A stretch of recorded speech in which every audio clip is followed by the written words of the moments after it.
Kok aku lihat? Hi guys, welcome back to Screen Addicts. Let's roll the intro.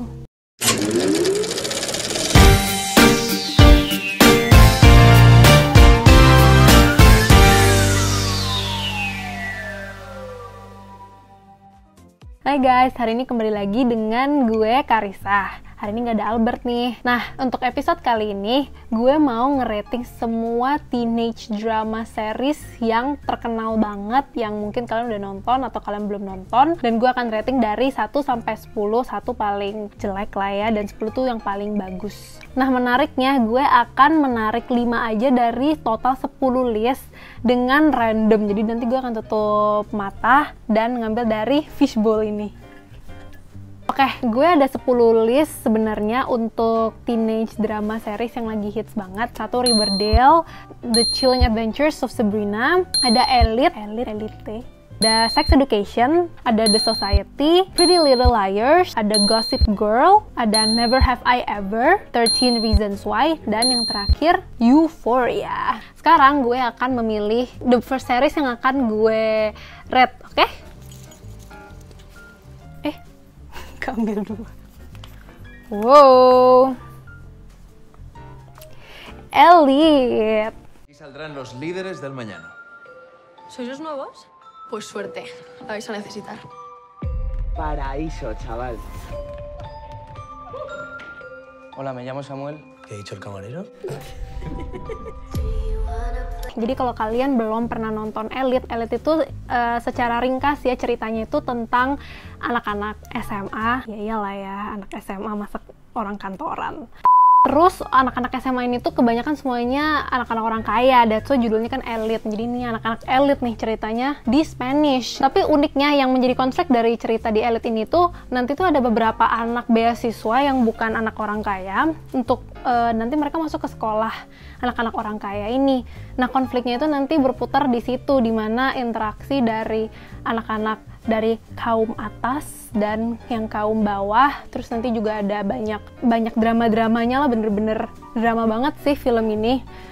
Jadi untuk hal-hal yang gue suka dari Elite itu pertama ya menurut gue adalah cast-nya. Menurut gue cast mereka itu bagus banget, perfect banget. Kalau kalian bener-bener ngelihat deretan artis-artis yang memainkan Elite, itu gila. Mereka udah kayak ganteng-ganteng dan cantik-cantik banget. Dan menurut gue representatif banget juga. Nggak cuman semuanya anak kulit putih nih ibaratnya, tapi mereka juga actually mengincorporate cewek dari background muslim. Nah, itu juga salah satu drama yang akan berputar di ceritanya. Gimana anak cewek dari background muslim itu ketemu dengan anak-anak yang backgroundnya itu, kalian tahu mungkin anak Spanish tuh liar banget, party, dan seksual. Terus yang kedua adalah wardrobe dari anak-anak di Elite ini ya. Kalau kalian tuh memang suka teenage series, itu pasti salah satu hal yang kalian enjoy untuk ngeliat. Menurut gue tuh masuk akal banget karena mereka tuh anak-anak orang kaya dan look mereka itu bener-bener mencerminkan gaya hidup mereka.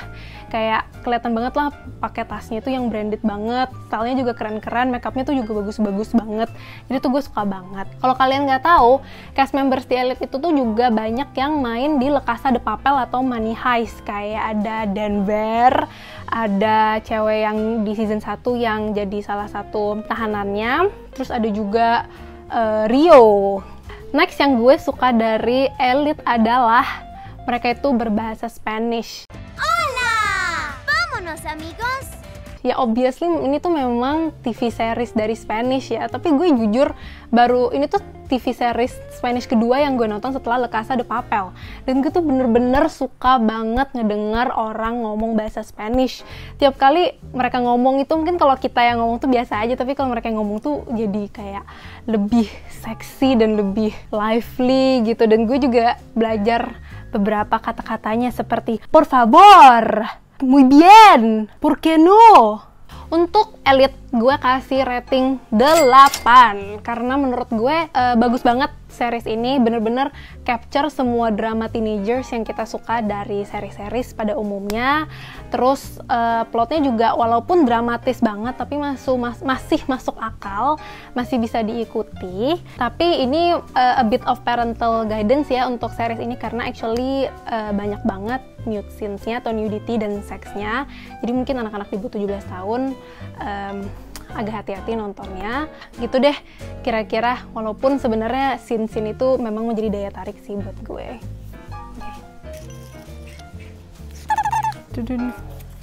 Wow, Chilling Adventures of Sabrina.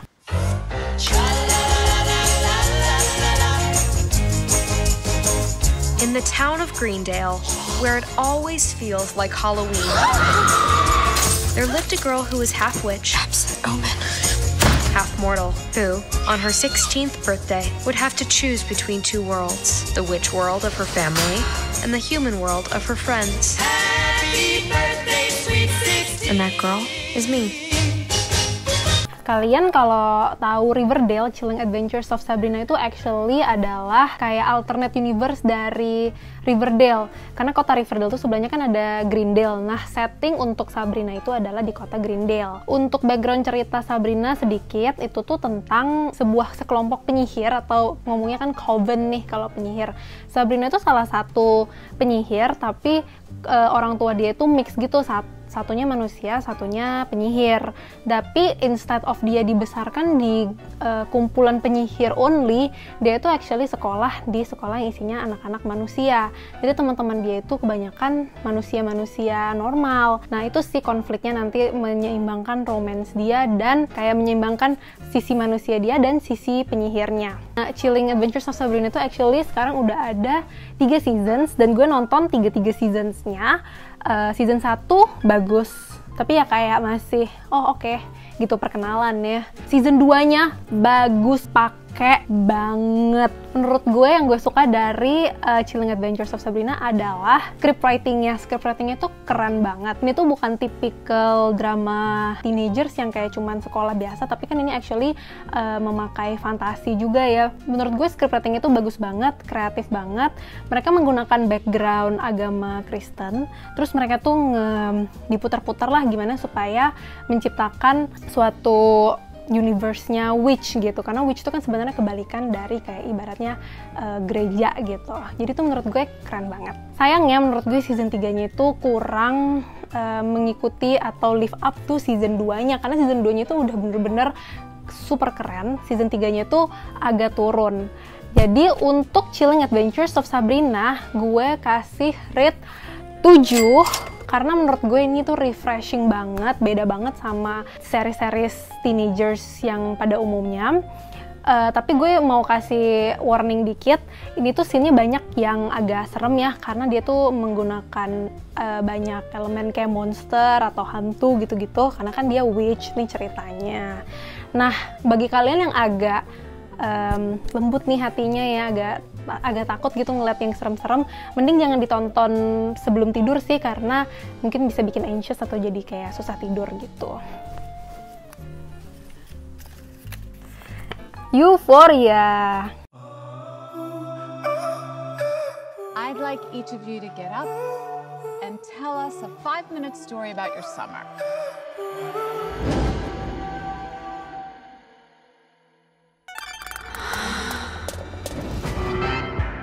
At some point you make a choice about who you are and what you want.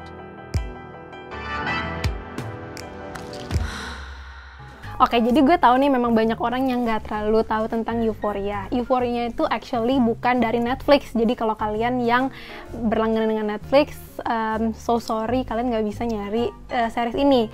Ini tuh actually dari HBO, atau kalian mungkin bisa nonton di HBO Max, atau mungkin kalian bisa download torrent atau gimana. Tapi ini tuh actually teenage drama HBO yang pertama, bayangin nggak? Untuk background cerita dari Euphoria, ini tuh tentang sekelompok anak SMA. Tokoh utamanya itu sendiri, yang mainnya tuh si Zendaya. Jadi si Zendaya ini tuh anak yang bermasalah dengan drugs, dia tuh drug addict.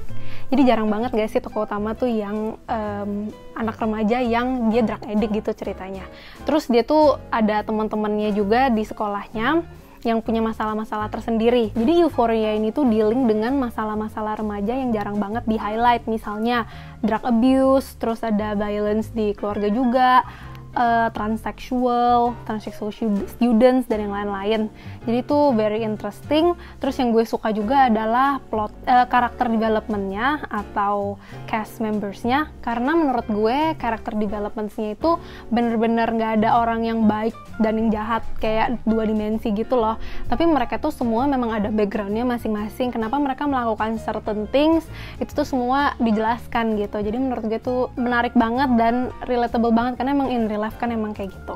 Dan sinematografi dari Euphoria itu actually adalah sinematografi terbaik dan terbagus yang pernah gue lihat untuk kategori teenage drama series. Itu bener-bener gila dan sebagus itu.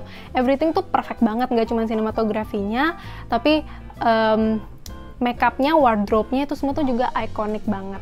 Untuk Euphoria, gue kasih rating 9. Sebenarnya 10 aja deh kalau bisa, karena itu tuh bener-bener sesempurna itu, dan menurut gue nggak ada teenage drama series yang bisa top Euphoria sejauh ini yang gue nonton.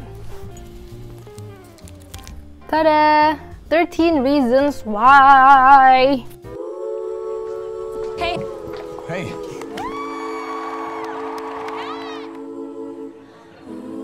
Hannah, I'm not going. Not now. Not ever. Why didn't you say this to me when I was alive? My husband and we never got a note. Oke, jadi 13 Reasons Why ini pertama gue mau nonton sebenarnya karena gue dengar kalau eksekutif produsernya adalah Selena Gomez. That's why gue tuh bener-bener wow, series apa ini menarik banget, dan gue dengar tuh bener-bener orang nontonnya tuh efeknya tuh luar biasa banget.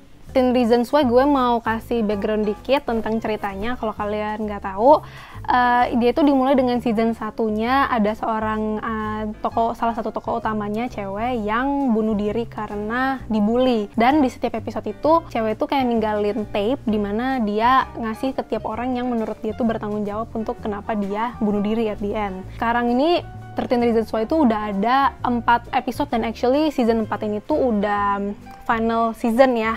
Gue sebenarnya cuma nonton 2 season, 3 season gue nonton dikit-dikit lah. Karena season 1 tuh menurut gue bagus banget, karena udah on point banget. Yang mereka mau highlight tuh kan emang lebih ke cyberbullying ya, dan efek dari cyberbullying. Gak cuma cyberbullying, bullying in general, abuse juga. Jadi menurut gue tuh udah bener-bener dapet banget poinnya. Lalu mereka membuat season 2 yang menurut gue kayak agak bosan karena cuman kayak perpanjangan dari season 1-nya. Season 3 itu aneh banget guys, gue nggak ngerti lagi. Kayak pas gue nonton ya, kenapa jadi kayak berkebalikan banget totally dengan season 1, which is aneh banget. Itu kayak the whole script, the whole vibe dari seriesnya tuh semua bener-bener berubah di di season 3. Karena di season 3 itu jadi kayak Pretty Little Liars kalau kalian pernah nonton. Jadi kayak mencari-cari pelakunya gitu, jadi agak detektif-detektifan gitulah. Jadi menurut gue season 3 itu jelek banget. 13 Reasons Why, gue sadly cuman bisa kasih 5. Karena menurut gue 5 ini tuh karena season 1-nya sih yang udah bagus banget, tapi mereka merusaknya dengan menambah season-season ini yang kayak menurut gue nggak penting banget ya.